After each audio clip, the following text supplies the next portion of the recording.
Hello বন্ধুরা, তো আজকে আমরা জানবো অ্যামাজন জঙ্গল নিয়ে কিছু রহস্য। অ্যামাজন জঙ্গল এতটাই বড় এবং এতটাই ভয়ঙ্কর যে কোনো প্রাণী এবং মানুষের জন্য কিন্তু এটা খুবই ভয়াবহ হতে পারে। আর এই জঙ্গলে এত বেশি অদ্ভুত অদ্ভুত এবং ভয়ঙ্কর প্রাণী রয়েছে যা আপনারা কখনো কল্পনাও করতে পারবেন না। হাজার হাজার প্রজাতির প্রাণীদের রহস্য বিজ্ঞানীরা উন্মোচন করে ফেলেছে, কিন্তু প্রতিনিয়ত আরো নতুন নতুন প্রাণীর আবিষ্কার করছে বিজ্ঞানীরা। এখনো যে আরো কত প্রাণী খোঁজা বাকি রয়েছে বিজ্ঞানীদের কাছে তা এখনো তাদের জানা নেই। আর এই জঙ্গলটা এতই বিশাল যে যুক্তরাজ্যের মতো 23টা দেশ এখানে ফিট হয়ে যাবে, এবং অন্যদিকে এই জঙ্গলটা প্রায় 36টা বাংলাদেশের সমান। তো আজকে ভিডিওতে আমরা অ্যামাজন জঙ্গলের অদ্ভুত কিছু প্রাণীদের ব্যাপারে গবেষণা করব। বন্ধুরা, বাসা বাড়িতে কিন্তু আমরা প্রায় সময় ইঁদুর দেখে থাকি, কিন্তু আমরা এখন জানবো অ্যামাজন জঙ্গলের কিছু দানব ইঁদুরের ব্যাপারে। আর এই ইঁদুরগুলোর নাম হচ্ছে ক্যাপিবারা, যেগুলো সাধারণ ইঁদুরের থেকে অনেক বেশি শক্তিশালী এবং চালাক হয়ে থাকে। এরা অ্যামাজনের নদীগুলোতে এদিক ওদিক সাঁতার কেটে ঘুরে বেড়ায়, এমনকি এরা পানির নিচেও শ্বাস ছাড়া অনেকক্ষণ বেঁচে থাকতে পারে। তবে এরা স্বাভাবিক কোনো প্রাণীর মতো ঘুমায় না। এরা ঘুমানোর সময় পুরো শরীরটা পানির মধ্যে ডুবিয়ে রাখে এবং শুধুমাত্র তার নাক দুটো বাইরে বের করে রাখে। কিন্তু আপনারা এটা জেনে অবাক হবেন যে বর্তমানে মানুষজন অ্যামাজন থেকে এদেরকে নিয়ে আসে বাসায় লালন পালন করছে।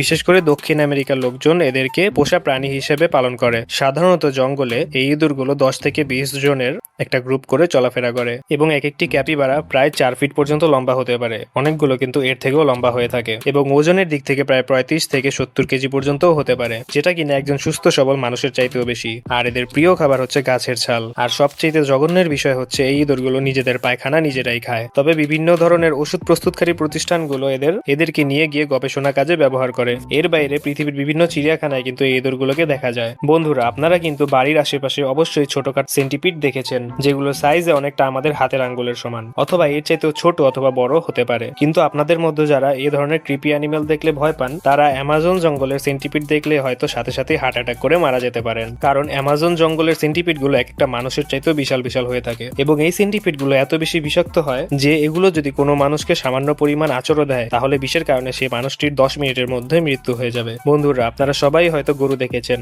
গরু দেখেননি এমন কোনো মানুষ হয়তো পৃথিবীতে খুঁজে পাওয়া যাবে না, কিন্তু পানির নিচেও যে গরু থাকতে পারে এই জিনিসটা কি কখনো আপনারা চিন্তা করেছেন? আসলে অ্যামাজন জঙ্গলে এমন এমন প্রাণী রয়েছে যেগুলো আপনারা কখনো চিন্তাও করতে পারবেন না, কারণ অ্যামাজনের নদীর তলদেশে কিছু পানির গরু বসবাস করে। আর এই গরুগুলো বসবাস করার জন্য সবসময় পরিষ্কার পানিগুলোকেই বেছে নেয়। আর এই গরুটির নাম হচ্ছে অ্যামাজনিয়ান ম্যানিটিস। তবে বেশিরভাগ মানুষ এই প্রাণীটিকে সি কাউ হিসেবেই চিনে। আর মজার ব্যাপার হলো, মাটির গরুর মতোই এই গরুগুলিও ঘাস এবং লতা পাতা খেয়ে বেঁচে থাকে, এবং এদের দাঁতগুলো নর্মাল গরুর মতোই অনেক বেশি নরম হয়ে থাকে, যার কারণে খাবার খেতে খেতে বেশিরভাগ সময় এদের দাঁতগুলো পড়ে যায়। তবে দাঁত পড়ে যাওয়ার কথা শুনে অবাক হওয়ার কিছুই নেই, কারণ দাঁত পড়ে যাওয়ার সাথে সাথেই অথবা কিছু দিনের মধ্যেই কিন্তু ওই দাঁতগুলো আবার ফেরত চলে আসে। আর এই প্রাণীগুলো নর্মাল গরুর মতোই দিনের 8 ঘন্টা সময় জাবর কাটতে কাটতে অথবা গাছ খেতে খেতেই কাটিয়ে দেয়। এর অক্সিজেন নেওয়ার জন্য প্রতি 1 ঘন্টা পর পানির উপরে চলে আসে এবং অক্সিজেন নিয়ে আবার নিচে চলে যায়। আর এদের একটা অদ্ভুত ক্ষমতা হচ্ছে এরা একবার খেয়ে প্রায় 7 মাস পর্যন্ত না খেয়েও থাকতে পারে। বন্ধুরা, অ্যামাজন জঙ্গলে যদি কোনো ভয়ঙ্কর পাখি থেকে থাকে, তাহলে হার্পি ইগল এদের মধ্যে অন্যতম একটা প্রাণী, কারণ এরা হচ্ছে অ্যামাজন জঙ্গলের সব থেকে ভয়ঙ্কর এবং শক্তিশালী শিকারী পাখি। এরা তাদের তীক্ষ্ণ দৃষ্টির মাধ্যমে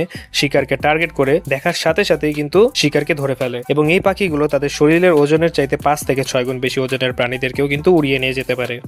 তো বন্ধুরা, অ্যামাজন জঙ্গল নিয়ে আজকের পর্বটি এই পর্যন্তই। যদি অ্যামাজন জঙ্গলের বিস্তারিত আরো কিছু জানতে হয়, আমাদেরকে অবশ্যই কমেন্ট করে জানাবেন।